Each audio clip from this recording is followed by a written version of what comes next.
All right, folks. So Greg Terry is with me. He's actually in Ukraine. He's how many kilometers did you travel today, Greg? About 600. He's dropping aid and doing lots of uh, dangerous, super spy, top secret kind Uh, of Not stuff. yet. Yeah. Okay. So, It's coming. but he's had some really interesting conversations. So you're going to get hear firsthand accounts of what soldiers are saying about what's happening in Alaska very shortly, and then we're going to talk about what the Russian media is saying because I'm reading it in my English translated stuff. He's reading it firsthand, like he's got time on his Mhm. hands while he's rolling through however many kilometers. And so, Greg, thank you for joining me. And this will be on both our Professor Gerdes Explains as well as the Greg Terry Experience channels Yes. in just a little bit. So, tell us what soldiers are saying on the ground about what is coming up. So today I've had a big day, and what I'm doing today is called mid-level drop.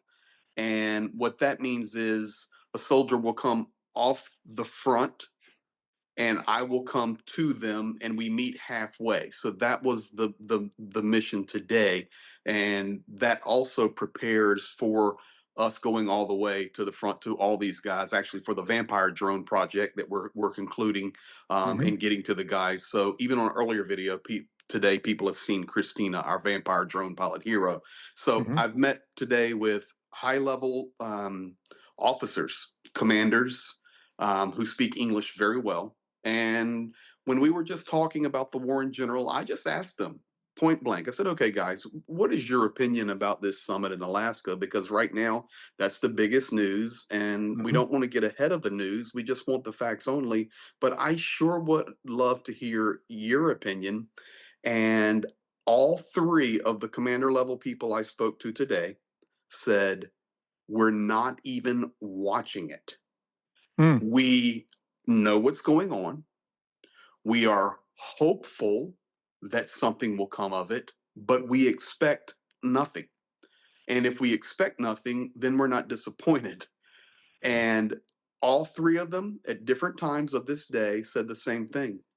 We have already made our position clear as the Ukrainian army. And that was confirmed by President Zelensky. It was confirmed by the Speaker of the Rada, Stefanchuk, when he also explained the Constitution of Ukraine a day ago. It was confirmed by European leaders such as Merz and Macron, and even President Trump himself in kind of the joint European pre summit meeting, where we will not give up our territory for free. And even Donald Trump, through Macron, confirmed that I'm not there to talk about giving Ukrainian sovereign territory away. That's not my job. So they're thankful for that, but they also said, what can we expect from it? So Yeah. the front line is way too difficult now. I was dealing with commanders today who are they have units on the Pokrovsk line, which Mhm. is extremely difficult right now. But Sure. Ukraine, the first Azov Corps, doing a good job bringing some stabilization to that. So we do have some good news there. I got that firsthand today. Yeah, before you Um, do that, I wanted to mhm, go back to talk yeah. about what was going on in Alaska, and then I wanna drill down into what you're talking about with A Azov on, the Procross line.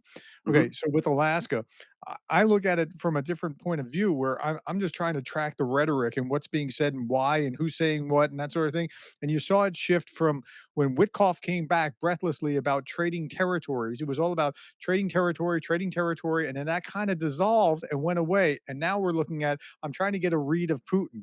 So I'm not expecting anything like disastrous to happen either. I don't expect anything really to come of it, but it's like you put yourself in a position where you either get neutral or bad. You're not getting anything really good, and that's what I've seen. But I've seen it shift over time, over like a week's worth of time, where it just went from one thing to another to another to another to another. So it descended. So I'm glad to hear what you just told me. It's kind of confirming from a different perspective. Go ahead. I've I've had no time today to really read any news at all. I've checked a few of the Ukrainian analysts that I follow just so I'm making sure I'm caught up with really the propaganda that's going on in in preparation for this summit, and also, the main things I need to be aware of today. But not no deep dives today. Just too busy moving. But what's interesting for me is, once again, I can tell you that all three of the soldiers that I dealt with today said the same thing, and that is, unfortunately, Russia goes into this with a huge advantage.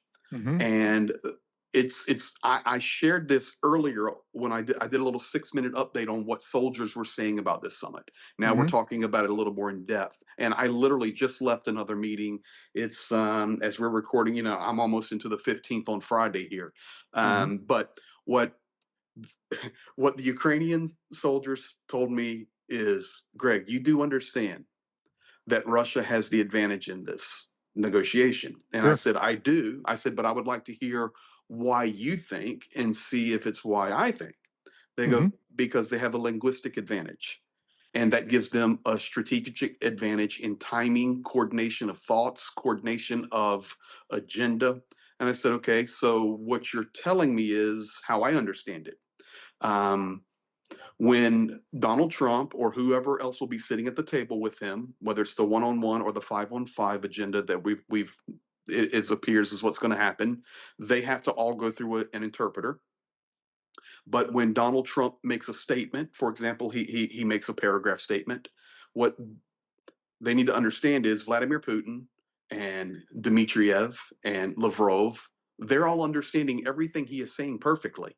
Then they get the time for it to be translated. Now Yep. they have that extra window to thought Yeah. process, and that's an advantage.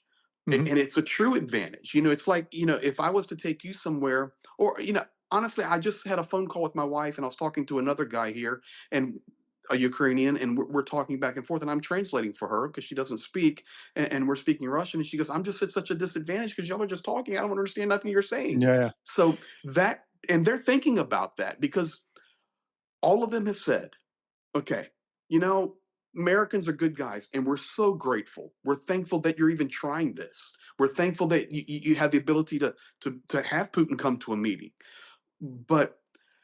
Putin and Lavrov and Dmitriev, they're experts in this. Yeah. And we're just concerned. So optimistic that something good comes of it. That's where we have to leave it with that. Yeah. Um, So with that though, one other thing, it depends on what the topic is. If the topic is Ukraine, Ukraine, Ukraine, Ukraine, I think it's good and neutral. If the topic is what other deals can we make from here? How about minerals? How about well, strategic arms? How about whatever? Then it I gets have a derailed because Ukraine becomes a pawn in that. That's I have a question for you on that. yeah. So you know, I can't. I'm not normal moving today. So, but I'm hearing, even some of my Ukrainian buddies were telling me today, Greg, did you? And I said, no, I haven't seen anything. They go, Trump's going to give away some Alaska resources. I go, what? Well, okay, according to the Telegraph, so I looked Hmm. it up on ground news so I could see where it was coming from this side or that side or whatever, and it was like mostly on the right wing side of the spectrum talking about this kind of thing with the Telegraph and a lot of news outlets that you'd never heard of talking about something like that. So take that with a grain of salt. Yeah, I Maybe do. that I do maybe because nothing will that's come of that. But well, I yeah, hope not because that's a desperate move. That's ridiculous. well, Okay, but I think that would show, if that is true, that Trump is trying to lure Putin into a deal with some other things. I hope that's not where he's going. I hope he got the message from the Europeans and Zelensky, which I'm sure they drilled into him that we need a ceasefire. We're not talking about anything else until we get to a ceasefire, and then we work forward. But well, that's the message. we get to the we have to go on facts only, and the fact is, yesterday the Russian Foreign Ministry stated clearly that they, according to their constitution, own the four regions, and Crimea is already theirs. It's in their constitution. Now we all know that that is a complete lie, a falsehood, an injustice. The reality is, it is Ukrainian sovereign territory, including Crimea, agreed upon by the 1991 borders, and confirmed multiple times through that. But when you have these two nations and they're coming in and saying, okay, you can say what you want about Ukraine, but it's our territory. And then confirmed today, the soldiers, they told me point blank, Zelensky's right. We're not. And even if we were told, it would be really difficult for some of my guys aren't going to lay down their arms. They're just going to keep fighting. Yeah, And it, so and I, so that's what I wanna transition to next mhm. here is, like, what's going on the ground, but the last thing I'll say about that was is the war is really over international law.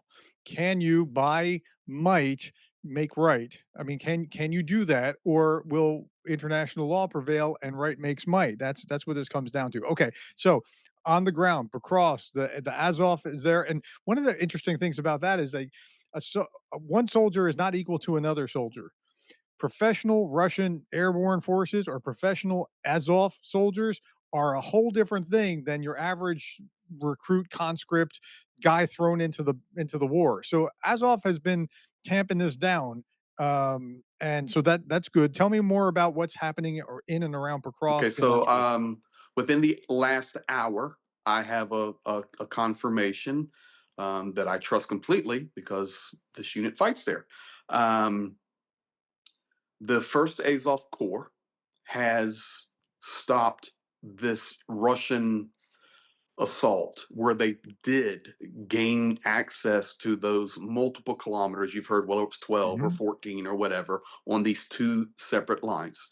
I can tell you right now that has been stopped. mhm, Now, they're still trying to rotate it in these three or four groups and advance a little bit at a little bit. So that's good. Now, we have a bad side of that.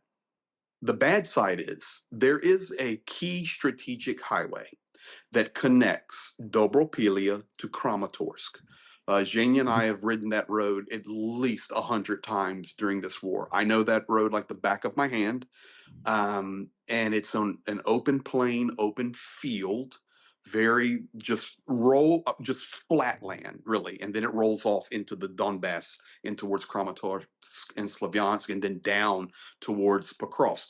Well, unfortunately, that road is under complete drone and artillery control of Russia. So mhm, Ukraine cannot, and I mean that's within the last hour. I literally just came back in from this meeting. They can't move on that road. Now, are there mhm. other alternate routes? Yes, there are. Are the roads in much worse condition? Absolutely. Does it take them much longer to move supply and logistics? 100%. But they're not locked out logistically. But this is a challenge for them. So right now, the Azov is now trying to get back that road under Mhm. fire control. The reality is, Even if it's they have it back from artillery fire control, it's drones that are gonna be the menace that's because they're well, just that's close when enough they're that. moving. Okay, so that's when. All right, we'll just tell you guys how it really is here. This is when they're moving 100 plus kilometers per hour. That's why they want that highway, because that highway is actually still in pretty good condition and you can fly on that highway. Yeah, It's fairly straight. There are a couple of key curves in it, and people want to take the time. They can zoom into the map. It's the road that connects Dobropilia to Kramatorsk. It's not OPSEC. You can look at it on Google Maps. yeah. There's a key curve in that road you have to slow down for, but other than that, it's pretty decent road, and you fly. We've always flown. I mean, slang there for you non-Americans. That our southern Go as slang here, fast as you meaning can, right. drive as fast as you can. That helps, and then of course you have your drone jammers and drone detectors on your vehicles. So the further they can push them back, helps. But the reality is, it's always a risk for drones. Sure. And I was even talking to a drone operator earlier today, and I said, "So you can confirm for me, 25 to 30 kilometers, very, very accurate with these fiber optics?" He goes, 50. It's I, getting I, it's getting more and more, that's right. it's getting more and more. I said, "No." I said, "But yeah, 25 to 30 all the time." He goes, "Yes, all the time, 25 to 30." He goes, "But now it's 50." I said, "Well," I said, "I was hearing 40." He goes, "Yeah, it's 50. It's getting better and better and better." And I will tell you this, I'm going to give you guys another little insight here. Um, if you guys out there, and we appreciate all of you from all over the world so much, if you think that any other countries in the world lead in military drone technology, No. other than Ukraine and Russia, and I'm sorry, but we have to say both, other than Ukraine and Russia, you are sorely mistaken. Now, China has some incredible technology. The United States is not close, guys. Um, So but when you just said with China though, that makes me nervous because China's paying a lot more attention than I think the rest of us are, and they're well, gonna I heard be this wanting to straight from try them this with today. Taiwan. I heard this straight from them today. They said, "Listen," and of course, these are Ukrainian heroes I'm talking to, but they're very open and honest. I know these people extremely well. They said, "Listen, we're light years ahead of them. Everybody." And when I say we, it is Ukraine and Russia. We're not better than Russia, and Russia's not better than us. Both of us, we fight on that technology war, and Yeah, Russia will push forward. They were the ones that went out 10 kilometers on the fiber optic first, and then it was 15, and then we caught them, and then we went 20, and then, drones with shotguns on them, and then drones yeah. that are firing multiple things. I mean, One of the it's a battle. advantages that I perceive is that Ukraine has a much more entrepreneurial vibe to it, and that entrepreneurial allows the iterations of things much faster than a command and control, system, and, Yeah, as that's a a as two-edged a sword. That's a I'm sorry? two-edged sword. That's a two-edged sword. Sure. You are correct. Um, you would not believe the amount of Ukraine, and I, with all due respect, Ukrainian nerd geniuses in their apartments looking at drones or looking at circuit boards and figuring out ways to make it better for the frontline soldiers, and they do.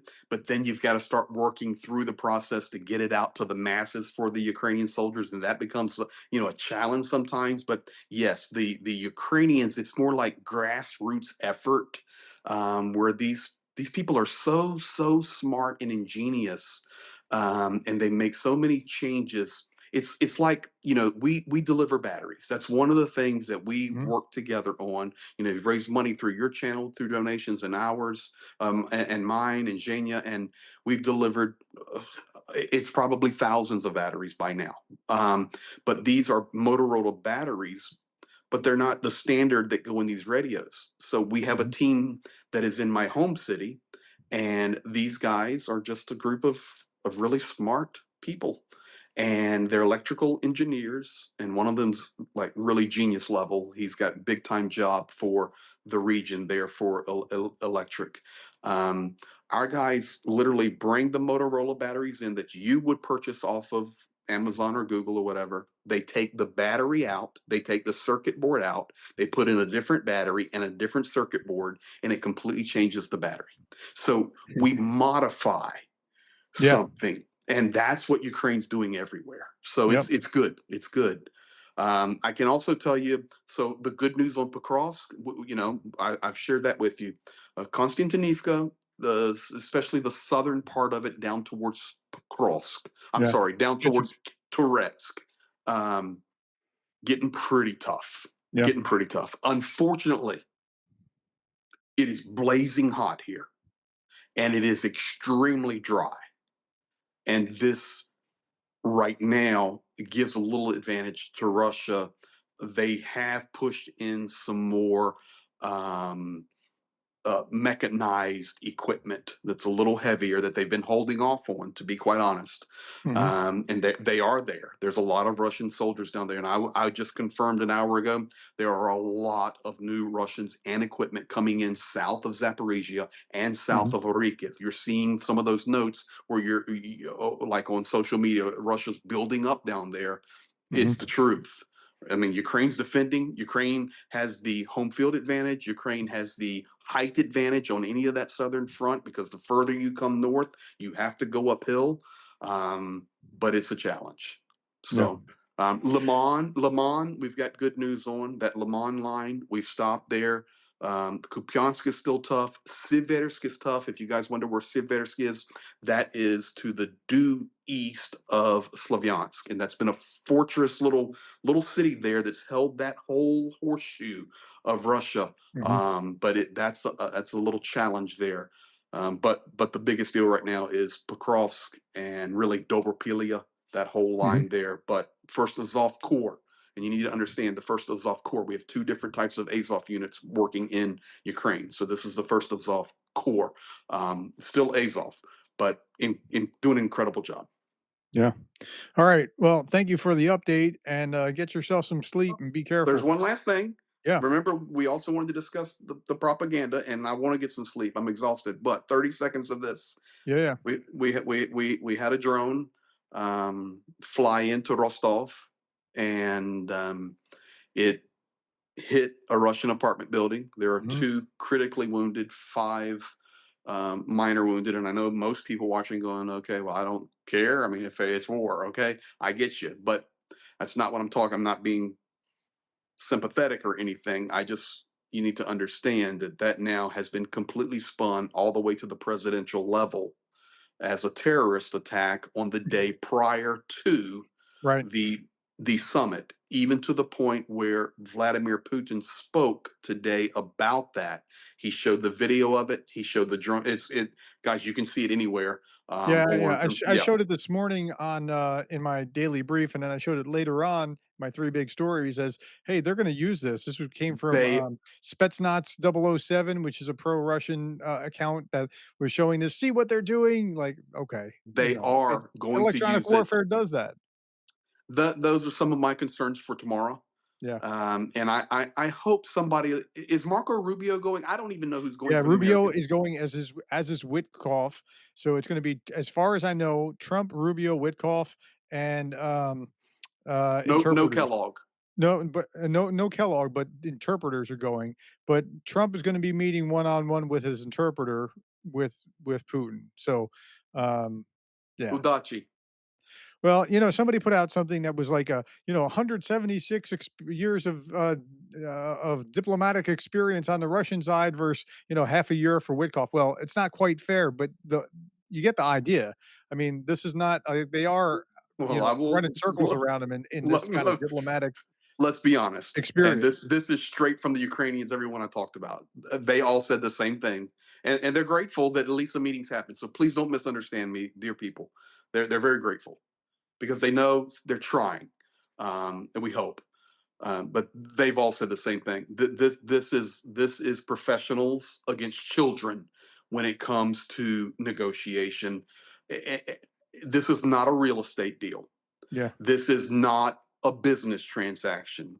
These are people that are ingrained in a Soviet system that they are masters of manipulation, masters of moving information around to spin it on you.